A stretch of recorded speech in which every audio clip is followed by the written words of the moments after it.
बिस्मिल्लाहिर्रहमानिर्रहीम। आज का टॉपिक है फाइलम एनिलिडा।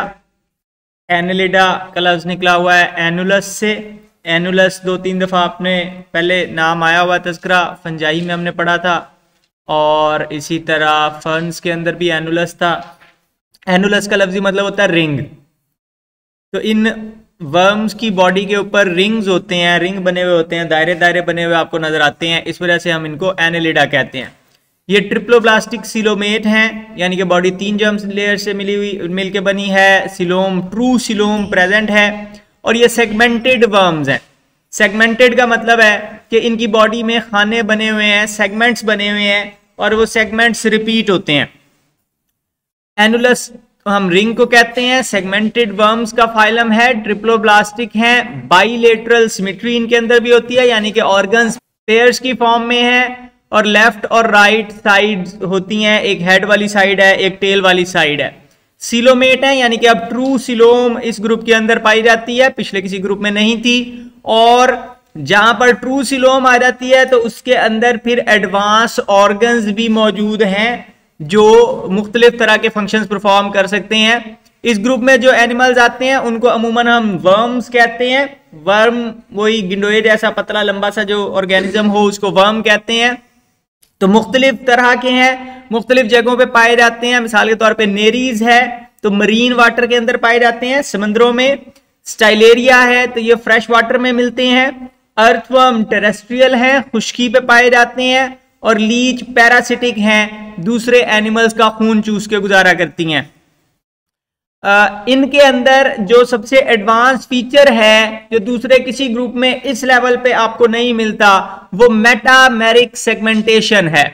मेटा का लफ्जी मतलब होता है एडवांस, मर टुकड़े को कहते हैं, ठीक है। तो बॉडी में सेगमेंट्स बने हुए हैं और हर सेगमेंट एक कंप्लीट सेक्शन है, अपने अपनी जरूरत के सारे काम वो कर सकता है।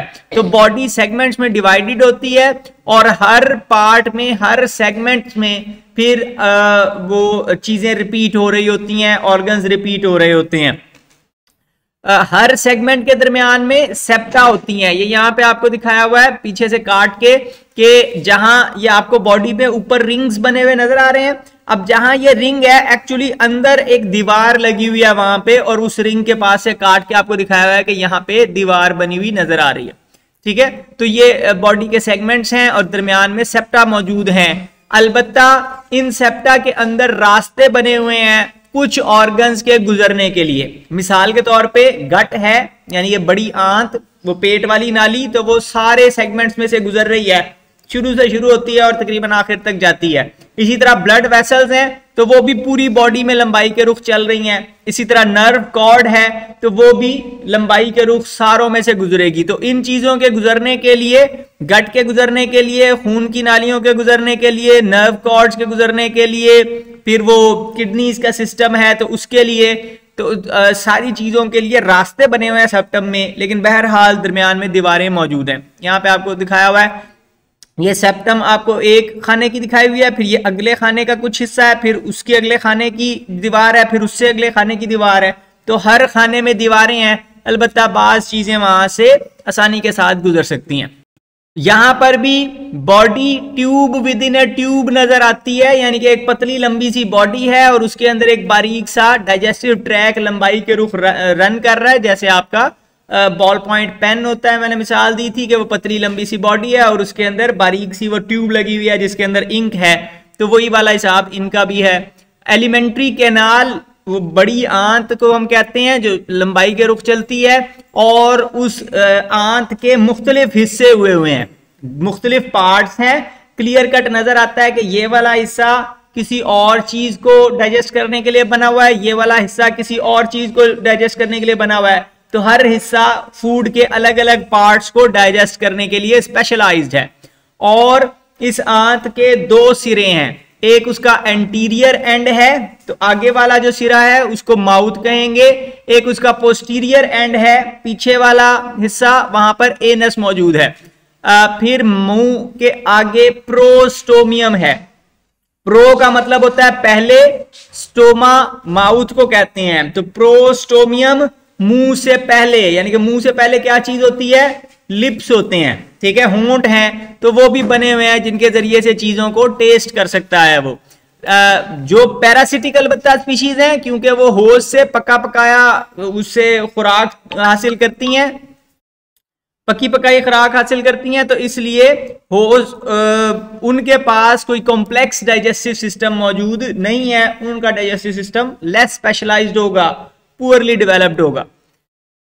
ट्रू सिलोम इनके अंदर पाई जाती है प्रॉपरली, और पहली दफा है कि किसी ग्रुप ने सिलोम इजाद कर लिया है। और मीजोडर्म की 2 लेयर्स हैं इनकी बॉडी में, एक पैराइटल लेयर है, पैराइटल लेयर उस लेयर को हम कहते हैं जिसने एक्टोडर्म को लाइन किया हुआ है। अब क्या है कि बॉडी में 2 कवरिंग्स आपको नजर आती हैं, एक तो सबसे बाहर एक्टोडर्म है जो यहां ब्लू कलर में नजर आ रही है, और एंडोडर्म है जिसने आंत बनाई हुई है।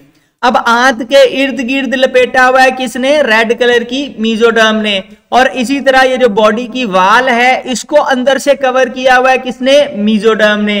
तो आंत के बाहर और बॉडी की मेन वाल के अंदर दोनों तरफ मीजोडर्म मौजूद है, इन दोनों के दरमियान जो गैप है इसको हम सिलोम कहते हैं। तो जो बाहर वाली लेयर है मीजोडर्म की, दीवार के साथ वाली, बॉडी की दीवार के साथ वाली, वो पैराइटल लेयर कहलाती है, और जो डाइजेस्टिव ट्रैक्ट के ऊपर जो लेयर चढ़ी हुई है उसको विसरल लेयर कहते हैं। विसरा बॉडी के इंटरनल ऑर्गन्स को कहते हैं, तो उनके ऊपर लिपटी हुई है इसलिए विसरल लेयर कहलाएगी। तो दोनों लेयर्स के दरमियान में स्पेस है जो ट्रू सिलोम है, और इस सिलोम के अंदर सिलोमिक फ्लूइड भरा हुआ है, लिक्विड भरा रहता है बॉडी के अंदर, और वो लिक्विड उस चैम्बर के ऊपर प्रेशर डालता है और इस वजह से हाइड्रोस्टैटिक स्केलेटन के तौर पे काम करता है। हाइड्रोस्टैटिक स्केलेटन हमने कहा था ऐसा स्केलेटन है जो पानी की भरी हुई कैविटी होती है, गुब्बारे के अंदर जैसे पानी भरते हैं फिर उसको दबाएं तो वो दूसरी तरफ से लंबा हो जाता है, तो ये एक कंपार्टमेंट एक गुब्बारे की तरह है, अंदर पानी भरा हुआ है, मसल्स उसको दबाते हैं तो या तो वो लंबा हो सकता है या वो सिकुड़ सकता है। एक्सक्रीटरी सिस्टम मौजूद है, और एक्सक्रीटरी सिस्टम इनके अंदर है मेटानेफ्रीडिया। मेटा का मतलब होता है एडवांस, नेफ्रॉस किडनी को कहते हैं। मेटानेफ्रीडिया जरा एडवांस लेवल की, प्रोटोनेफ्रीडिया पहले आई थी प्लेनेरिया के अंदर, उससे अगला ग्रुप मेटानेफ्रीडिया इनके अंदर पाई जाती हैं।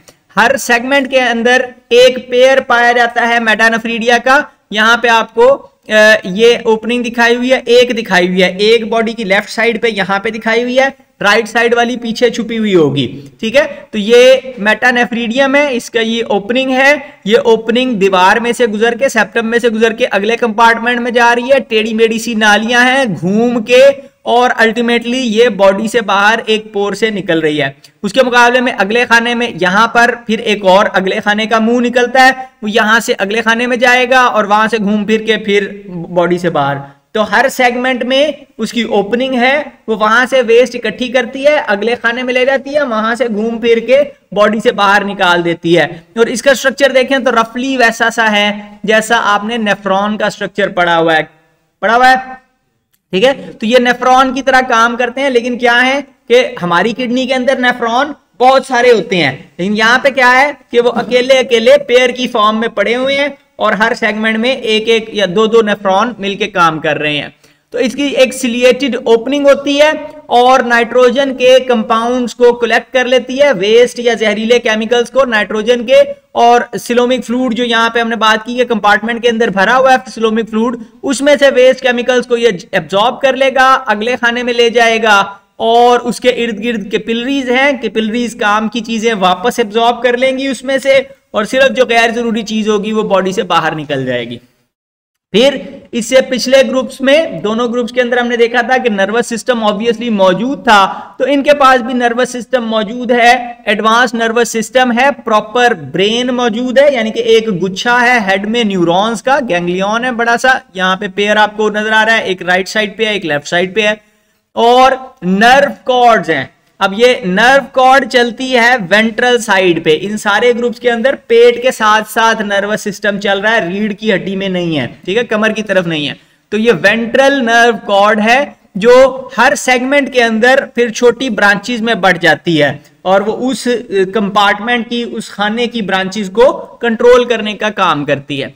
अब ये पहला ग्रुप है जिसने सर्कुलेटरी सिस्टम भी बना लिया, और सर्कुलेटरी सिस्टम होने का फायदा क्या है कि बॉडी साइज में ग्रो कर सकती है और बड़े साइज के हो सकते हैं, क्योंकि हमने बात की थी कि अगर बॉडी का साइज बड़ा होना शुरू होता है तो सेल्स बाहर के पानी से दूर होना शुरू हो जाते हैं, उनको ऑक्सीजन नहीं मिलती, उनको फूड नहीं मिलती, इस वजह से बॉडी का साइज बड़ा नहीं हो सकता।